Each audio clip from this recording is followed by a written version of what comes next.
नाही सांगितलं आजी. का? काय झालं? आजी, प्रमोद, विराज, किशोर, रेवती आणि यश आज जेवायला नाहीयेत, पण त्यांनी तसं कळवलंय. आणि जेवणाची वेळ झाली तरी एजे आणि लीलाही अजून आलेले नाहीयेत.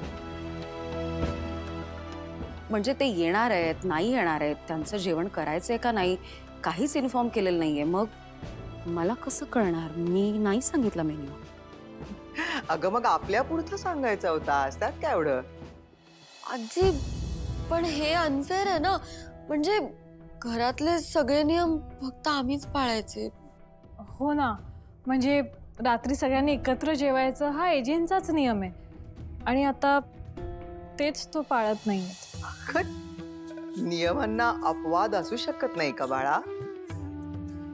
तुमच्याकडनं कधी नियम मोडले गेले नाहीत का? म्हणजे चुकून कधीतरी असं झालं असेल ना, तुम्ही बाहेर गेलात जेवायला, येऊ शकला नाहीत घरी. अभिरामने तुम्हाला शिक्षा दिली आहे का? नाही ना. अभिरामची फक्त एवढीच इच्छा होती की रात्री सगळ्यांनी मिळून एकत्र जेवायचं. मान्य आहे, अभिरामनं नाही सांगितलं, पण कधी कधी आपल्याकडनं पण असं होतच ना. त्या सगळ्या गोष्टींपलीकडे जाऊन जरा विचार करा ना. दुर्गा, तुझ्या एक लक्षात येते ना, अभिराम बदलतोय, त्याच्यामध्ये चांगले बदल होत आहेत. त्याच्या या शिस्तीच्या नियमांचा अट्टहास जो काही आहे तो आता कमी होतोय ना.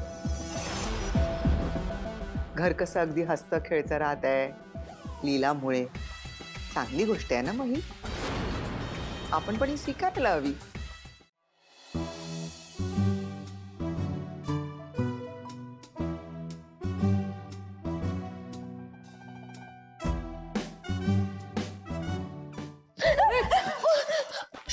वहिनी, तुम्ही आहात?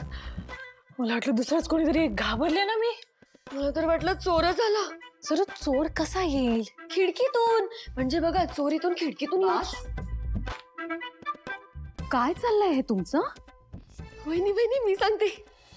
एलएस जासूस. म्हणजे आम्ही काय करणार आहोत, आता एजेलीला बाहेरून येतील ना, म्हणून आम्ही इथे लपून बसलो होतो. म्हणजे त्यांनी काय काय मज्जा केली, कुठे गेले होते फिरायला, तुमचं सगळं बोलणं आम्ही चोरून ऐकणार होतो, म्हणून आम्ही इथे बसलो. द्या टाळी द्या. तुमचं डोकं दुखतंय का सरस्वती? तुम्ही दोघी इथे अशा मूर्खासारख्या बसून राहिलात. तुमच्या तोंडावर येऊन ते निघून पण गेले. वर गेले. एव्हाना झोपलेही असतील खोलीत. कधी बरोबर, कधी.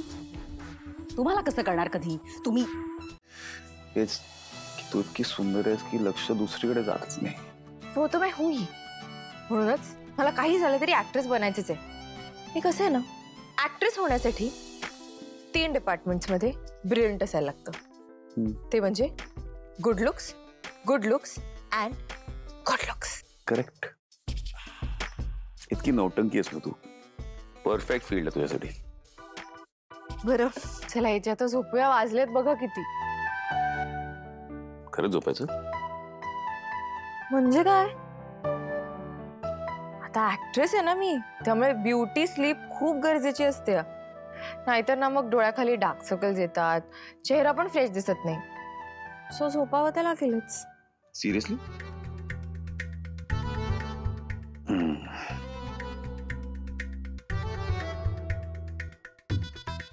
Okay, good night.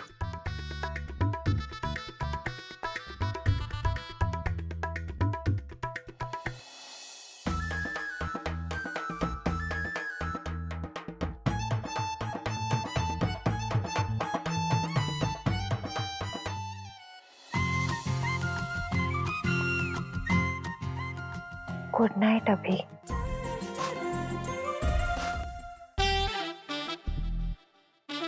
लीला,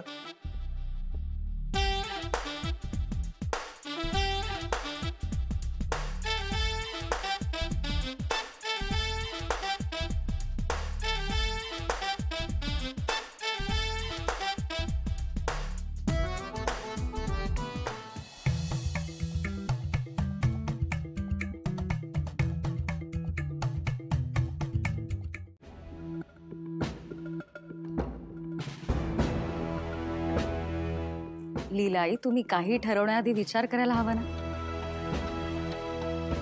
तुम्ही आता लीला मोहिते आहात का? लीला जहागीरदार झालात ना मग का कलेला आडनाव असतं? जागीरदारांची सून कलाकार नाही होऊ शकत? होऊ शकते ना. जहागीरदारांची कुठलीही सून ऍक्ट्रेस होऊ शकते. पण यांचं काय? या परफेक्शनिस्ट एजंटच्या पत्नी आहेत ना. त्या जर रिजेक्ट झाल्या, यांचं असं झालं तर एजंटचा विचार करायला नको? दुर्गा, एजेंना असं अजिबात वाटत नाही. उलट त्यांनीच मला मी विसरलेल्या स्वप्नाची आठवण करून दिली. आजी, एजेंना मी फक्त त्यांची बायको आहे अशी ओळख घेऊन जगायला नकोय. तेच मला म्हणाले की लीला स्वतःची एक ओळख निर्माण कर, स्वप्न पूर्ण कर. वा, किती छान विचार आहेत बघ अभिरामचे, है ना? बाळांनो, अशीच एकमेकांची स्वप्न पूर्ण करत राहा, सुखानं संसार करा. All the best.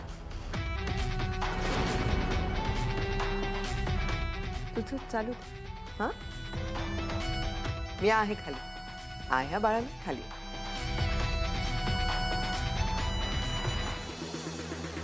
म्हणजे आता ही काय मोठी ऍक्ट्रेस होणार आहे? भैया, म्हणजे आता आपल्याला हिच्या मागे ऑटोग्राफ प्लीज असं करावं लागणार आहे. मी नाही करणार. तुमच्या या अविचारीपणामुळे जहागीरदारांची आला